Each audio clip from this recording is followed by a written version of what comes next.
동창들과 술 한잔한 후 집에 들어가는데 창문으로 아이들과 아내의 노랫소리가 들렸다. 엄마의 기타 반주에 맞춰 거실에서 요즘 유행하는 노래를 부르고 있는 모양이다. 그런데 현관에서 인기척이 나자 음악이 딱 그쳤다. 아버지가 귀가한 것이다. 아들 녀석이 아버지를 향해 이제 오셨어요 라며 꾸벅 인사하고는 자기 방으로 들어간다. 딸아이도 엄마와 아버지의 눈치를 보다가 곧 방으로 들어갔다. 그 모습을 잠시 지켜보던 아내도 곧장 부엌으로 가버린다. 말은 하지 않아도 아이들과 즐겁게 놀고 있는데 왜 일찍 와서 분위기를 깨냐는 눈치다. 친구는 이런 이야기를 내게 들려주며 자신이 대체 뭘 잘못했는지 모르겠다고 한다. 사실 아버지도 아이들과 얘기를 나누고 싶다. 그러나 대화를 하려고 하면 뒷걸음질부터 친다. 아이들에게 아버지는 늘 엄하고 어려운 사람으로 인식되어 왔기 때문이다. 어느 연구소에서 고등학생을 대상으로 아버지에 대한 이미지를 물었더니 잔소리 많은 사람, 밤늦게 술에 취해 들어오는 사람, 휴일에 거실에서 TV만 보는 사람 등으로 답변이 나왔다. 문제는 또 있다. 아이들과 함께할 공통된 취미가 없다는 것이다. 이래서는 곤란하다. 남은 인생 잘 보내려면 지금부터라도 가족이나 이웃과 함께할 수 있는 취미 한두 가지는 찾아봐야 한다. 어떤 취미를 갖는 것이 좋을까? 취미는 크게 두 가지로 나눌 수 있다. 바로 능동적 취미와 수동적 취미다. 능동적 취미는 스스로 창의적인 생각을 하며 자의적으로 여가를 즐기는 행위다. 예를 들면 그림 그리기, 악기 연주, 글쓰기 등이 능동적 취미다. 여행을 가더라도 지도를 보고 가야 할 곳과 머무를 숙박업소를 찾고 일정을 짜는 것은 능동적 취미다. 반면 여행사에서 만들어 놓은 프로그램을 따라 관광하는 것은 수동적 취미다. 관광 중에 무언가 하고 싶어도 정해진 일정 때문에 그럴 수가 없다. 조금이라도 지체했다가는 버스에서 기다리는 가이드의 눈총을 받기 쉽다. TV 시청도 대표적인 수동적 취미다.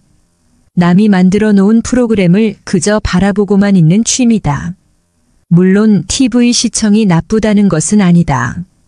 문제는 그것을 습관적으로 보는 것이다.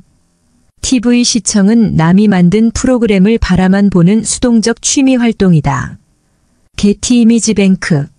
능동적 취미가 좋을까, 수동적 취미가 좋을까? 학자들은 일에 몰입했다가 그 몰입에서 벗어날 때 우리 몸에 좋은 엔도르핀이 나온다고 한다. 예를 들면 바이올린 주자가 1시간 가까이 연주해야 하는 협주곡을 오케스트라와 하모니를 잘 이루어 마쳤을 때 산악인이 암벽 등반을 마치고 무사히 평지에 두 발을 디뎠을 때 엔도르핀이 솟는 것이다. 심리학자의 연구조사에 의하면 능동적 취미는 몰입하는 정도가 47%에 달한다.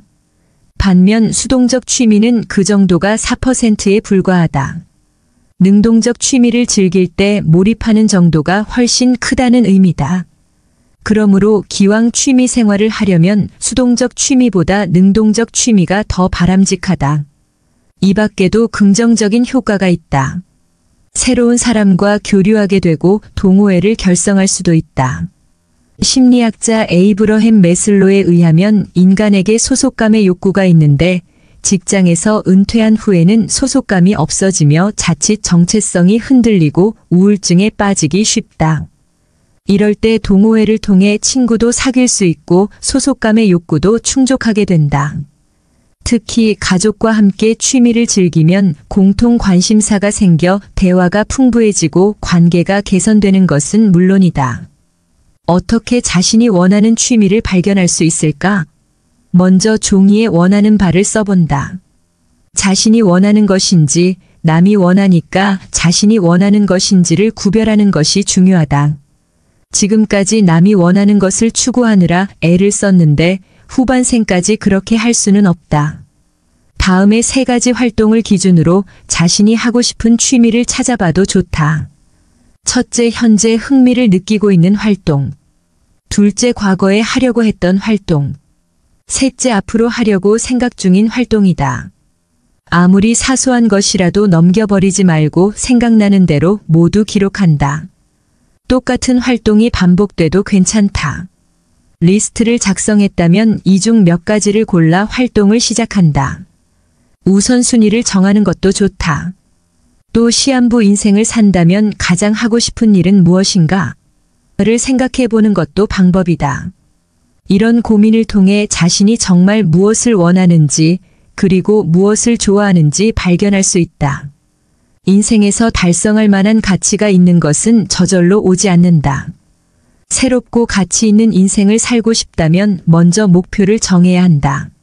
목표를 달성하려고 노력하는 과정에서 좌절도 느끼겠지만 보람도 얻을 수 있다.